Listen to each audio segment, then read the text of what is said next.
Remember this iconic moment in the Oscars when Michelle Yeoh made history? Tonight, we frigging broke that glass ceiling! Yeoh was referring to something that affects nearly all 20 million Asian Americans, from South to Southeast to East Asians. Asian Americans are the fastest growing ethnic group in the US and are projected to pass 35 million by 2060.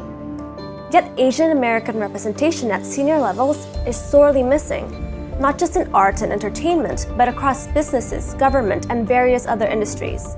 Many attribute this to the Asian glass ceiling. But what is the Asian glass ceiling, and what can be done about it?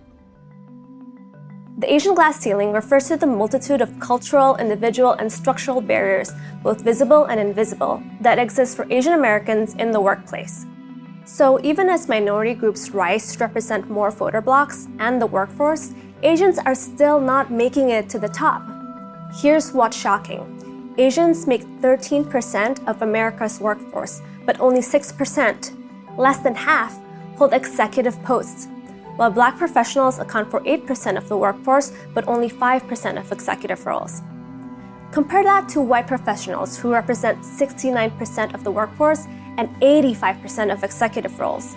According to Harvard Business Review, Asians are also the least likely group to be promoted to management positions. There's a few reasons for this. 1, stereotypes. Asians are considered passive, shy, and lacking in leadership because of cultural differences.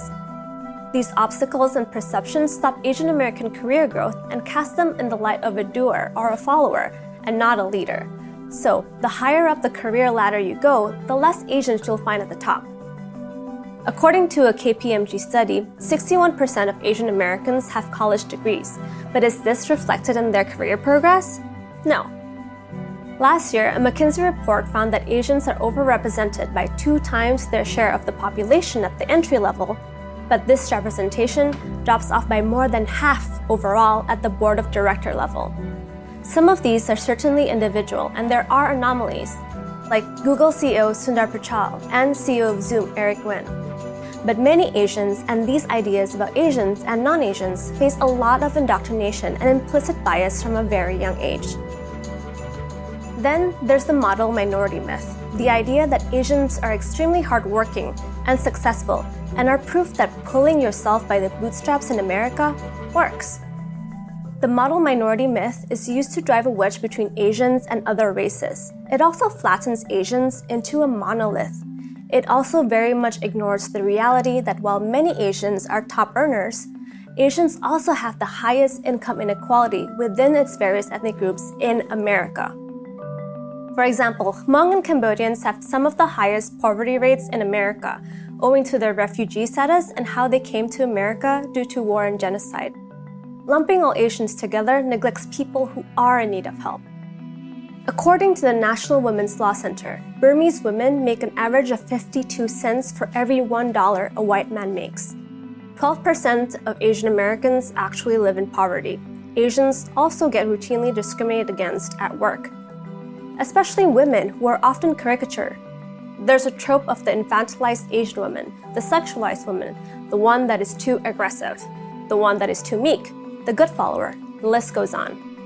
Ellen Pao, former Reddit CEO, describes her career experience. The woman is assumed to be, the assistant. And it's just these little things that add up. They call it like the death by 1,000 cuts. And you're just constantly trying to get that equal playing field, but being taken out of it. And then there's the fact that people think Asians look the same.